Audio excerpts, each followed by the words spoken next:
last of this very long morning. I know it's one session after the other. Our apologies. This is how the General Assembly tends to be, but we felt it's important to show you the full flavor of the Global Compact: environmental, social, governance, global, local, investors, educators. And last but not least, to round off this morning, I would like to ask your full attention to listen to our good friend Dov Seidman. Dov is the author of How and CEO of LRN, a great inspirator from whom the Global Compact and many of us individually have learned much. Dov, the floor is yours.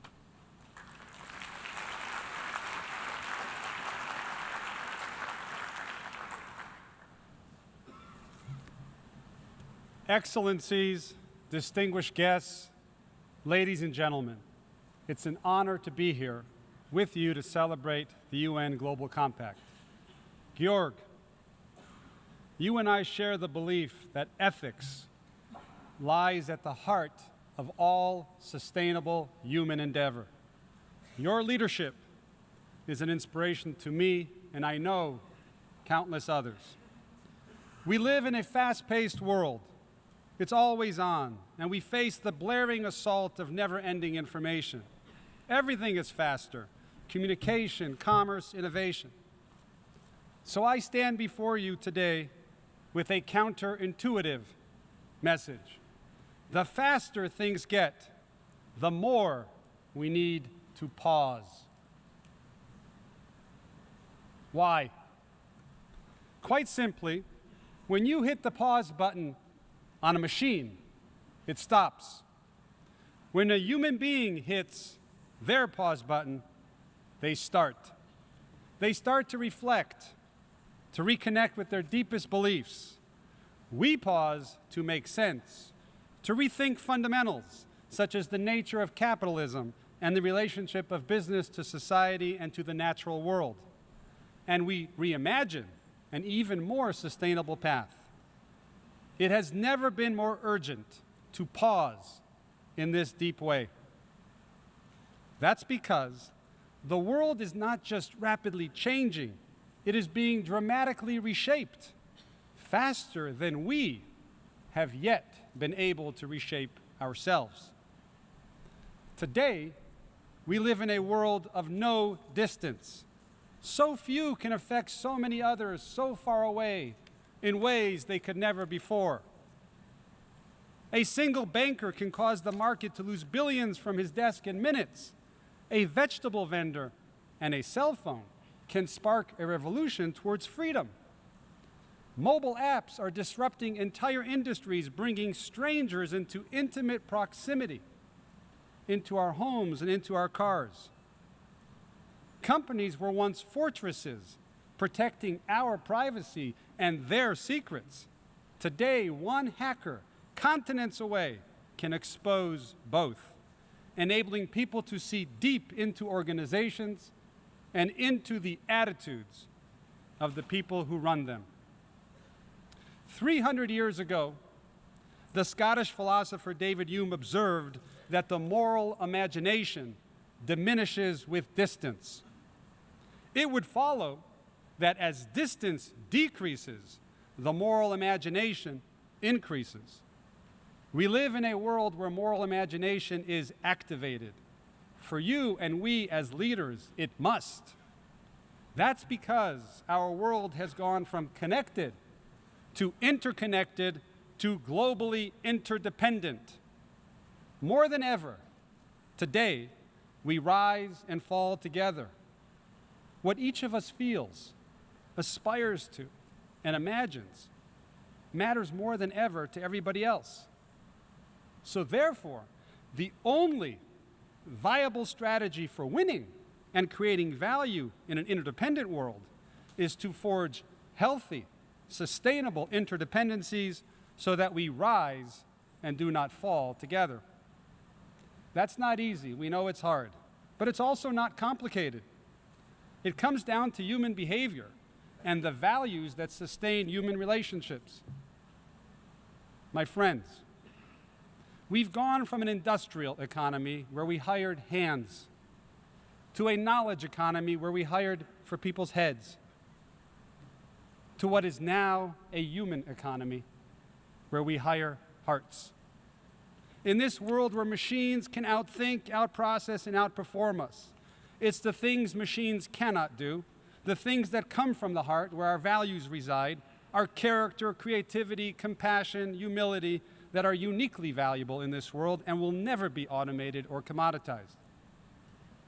But it's one thing to proclaim human values. It is yet another to scale them and embed them. That's the work that urgently needs to be done. Now, to do anything at scale, you need a system. No one, and this is why I'm optimistic, no one is better than business at building systems. CRM, TQM, ERP, HRIS, I can go on and on.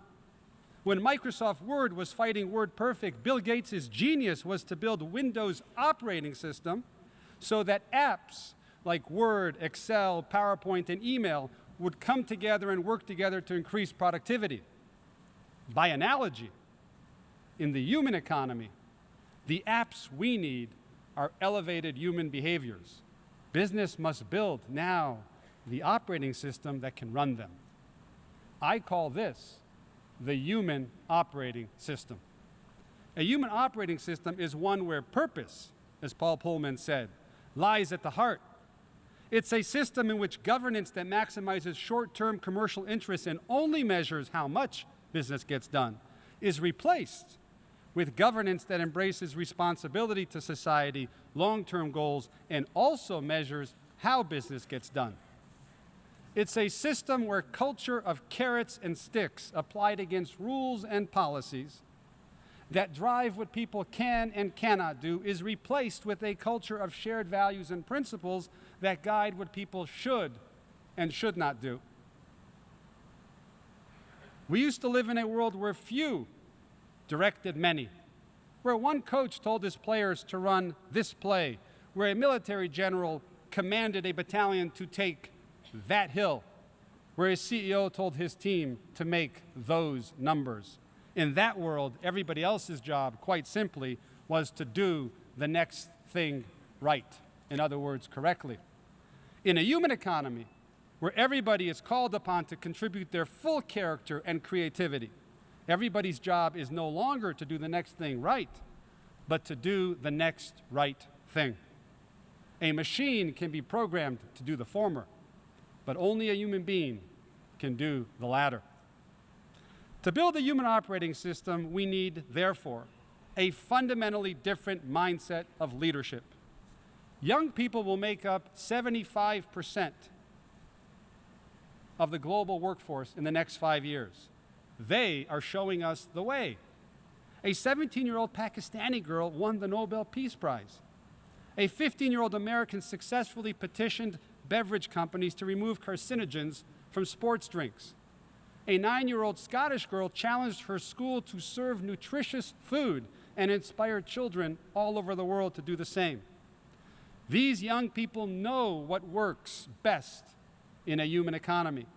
Formal authority, the power to command and control, is decaying and dissipating. Moral authority, which connects and collaborates around shared values, is gaining potency and currency. At its core, leadership is about how we get people to act and to join us. There are only 3 ways to do this. You can coerce, motivate, or inspire. Coercion and motivation come from without, and they happen to us. Inspiration comes from within and happens in us. Imagine if one of us, or any one of us, telling colleagues from different cultures, go in a room and don't emerge until you figured out how to collaborate respectfully. Would that work? And imagine telling others that you would triple their salary if they've developed compassion and empathy overnight. We all know that there is no amount of carrots and sticks that will get us these precious things. The human economy demands inspirational leadership, and it demands it now. There is a Talmudic expression that things that come from the heart enter the heart. If we are going to enlist people's hearts, leaders need to change their playbooks. Inspirational leaders, like so many who we've heard from today, and so many of you, who through your courageous moral example certainly have inspired me and created in me a sense of hope. These inspirational leaders, they have a playbook. It's to create a context for long-term thinking. They shape culture. They trust people with the truth. They engage in two-way conversations. They take stands on social issues. They create high-trust environments where people feel free to lean in. They make themselves small so that others can do big things. Above all, inspirational leaders see the path ahead as a journey. We all know that life is a journey, right? Because it goes up and down, it zigs and zags. There is an ethic to being on a journey, striving relentlessly to make progress. Journeys challenge us to be resilient and hopeful at once. For a long time, business stopped journeying. We know that. We came to believe that through planning and control, we could impose linearity and emphasize the bottom line over progress. But human progress is not linear. It's messy, it's hard, it's uncertain. Business needs to get back to journeying because nothing inspires people more than being on a journey worthy of their commitment and dedication. The UN Global Compact's entire history is one of not just trying to shift from one zero-sum business strategy to another, but one that aspires as a journey to elevate it through a shared purpose of creating a sustainable world. This is what the 10 principles demand of us so that we can rise together in this reshaped world. Thank you for pausing. Thank you for pausing. Now, let us together press the start button on a journey that will elevate us all. Thank you very much.